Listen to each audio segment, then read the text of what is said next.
Welcome to the Deep Dive.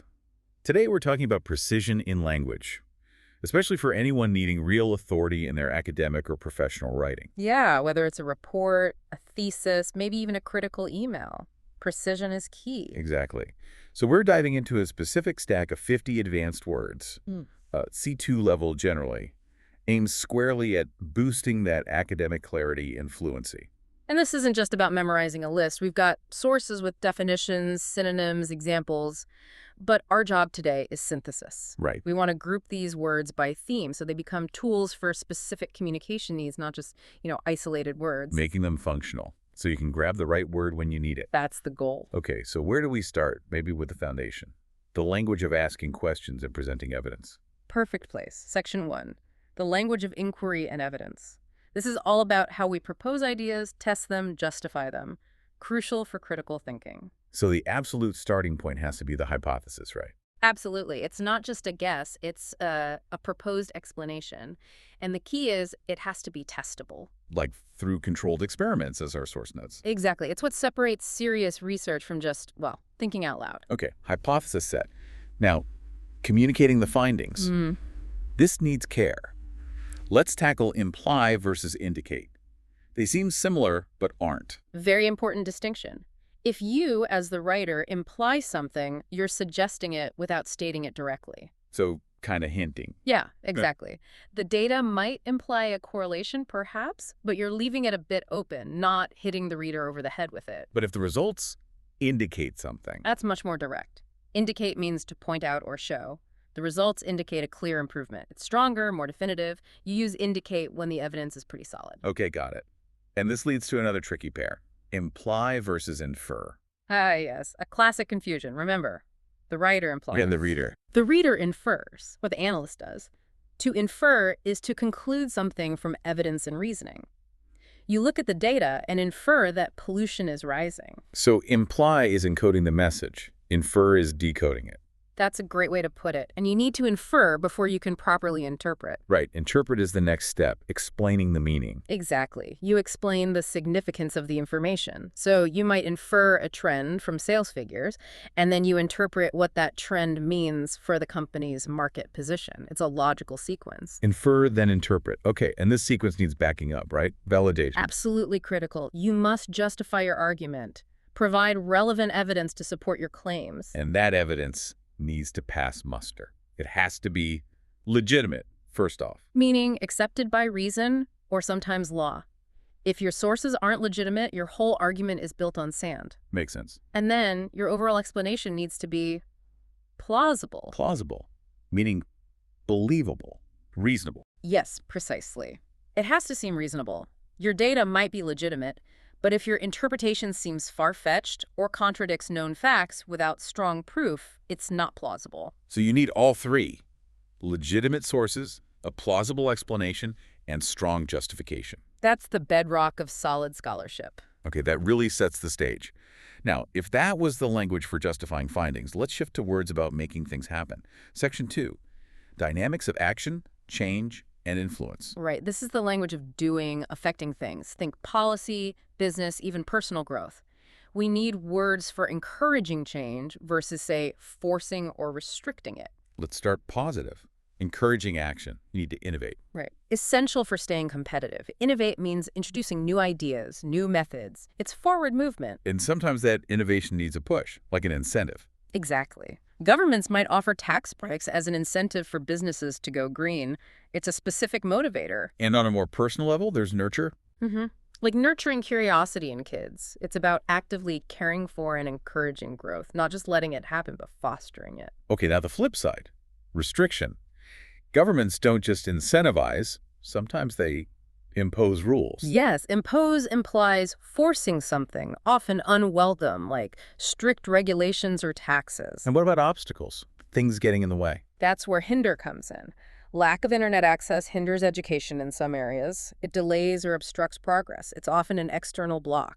Okay. And how is that different from inhibit? Good question. Inhibit is often more internal or restraint-focused. Fear of failure inhibits creativity. It restrains or prevents something, often psychologically or chemically. So hinder is like a roadblock. Inhibit is like hitting the brakes internally. That's a useful way to think about it, yes. Yeah. A subtle but important difference for precise communication. Definitely. Now, dealing with problems that already exist, mitigate versus overcome. Right. If you mitigate something, like planting trees to mitigate pollution, you're making it less severe, reducing the harm. But you're not necessarily eliminating the problem entirely. Correct. Whereas if you overcome something, like overcoming exam anxiety, you succeed in dealing with it. You defeat the problem. So you choose the word based on whether you're reducing the impact or actually conquering the issue. Exactly. And if you do neither, if you just ignore the problem, That sounds like neglect. precisely, failing to care for or give attention to something important, like neglecting infrastructure maintenance. Okay, last cluster in this section. Managing complexity. We've got modify, incorporate, oversee. Right. If you change something slightly, a plan or a policy, you've modified it. Simple enough. If you're building a comprehensive strategy, you need to incorporate various factors like environmental and economic concerns. It means to include them as part of the whole. Integrated, not just tacked on. Yes. And who manages all that integration? Someone has to oversee the project, maybe the safety operations. They supervise the whole thing. Got it. That covers action and management pretty well. Where to next? Let's move to section 3. Precision, scale, and ethical descriptors. Shifting from doing to describing, assessing, talking about size, detail, and values. Okay, scale instead of just big. We use magnitude. The magnitude of the earthquake or the magnitude of the challenge. It captures the large scale or extent. And if something has a big effect, Then it's influential, like an influential book or theory. It has the power to affect thinking or events. and when comparing the scale of different factors. Outweigh is a good one. The benefits outweigh the risks. It means to be greater or more significant than something else, more formal than just bigger than. Nice. Okay, shifting from scale to detail, why use meticulous instead of just careful or detailed? Meticulous implies extreme care, great attention to every little detail, often to ensure accuracy or avoid errors. You need a meticulous approach for delicate surgery or complex data analysis. It signals a very high level of diligence. Right, striving for perfection almost. Mhm. And the goal of that diligence might be the optimal state. Exactly. The best or most favorable condition. Finding the optimal balance between work and rest, for example. Now, modest. This one seems a bit different. It is. It means not large or extreme. But context is key here. Often, in academic or professional settings, describing your own contribution as modest is a sign of humility and awareness that knowledge builds collectively. It doesn't necessarily mean the work was insignificant. Ah, that's a really useful nuance. It's about the tone and professional context. Absolutely. And speaking of professional standards, that brings us to integrity. Honesty, strong moral principles. Yes. And notice how it connects back. You need integrity in your research methods to ensure your sources are legitimate and your conclusions plausible. It all ties together. The ethical descriptors support the validity we talked about earlier. Exactly. The vocabulary groups reinforce each other. Okay, one more section to wrap this up. Section 4, the contextual environment and contradictions. Right. This cluster deals with external conditions, power dynamics, innate qualities, and those tricky situations that seem contradictory. Let's start with the environment. We have harsh and hostile. Harsh usually refers to physically difficult conditions. A harsh climate, harsh terrain, unpleasantly rough or severe. Okay.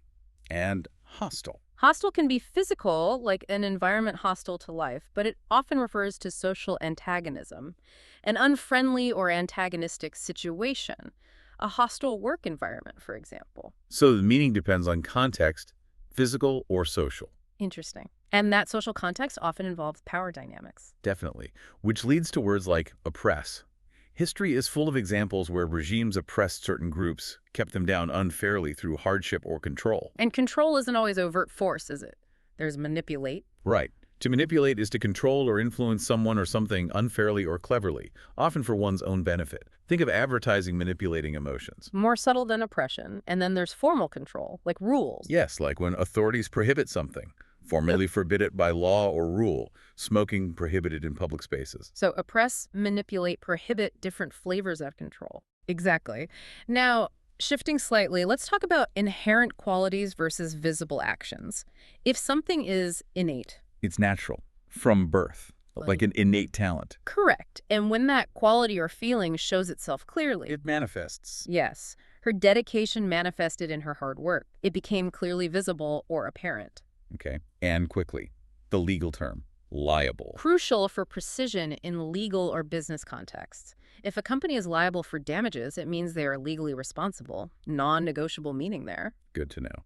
Finally, the big one, paradox. Ah, the paradox. A situation or statement that seems to contradict itself but might hold a deeper truth. Like the example often given, technology connects us globally, but can also isolate us individually. That's a common one. Right. But think deeper, too. Sometimes the measures taken to increase security paradoxically make people feel less safe. It's that self-contradictory outcome that's fascinating. That's a much richer understanding than the simple example. It helps analyze complex systems. And you mentioned isolate there. Right, which can be literal isolating a patient or figurative as part of that technological paradox, separating from others. Wow, okay.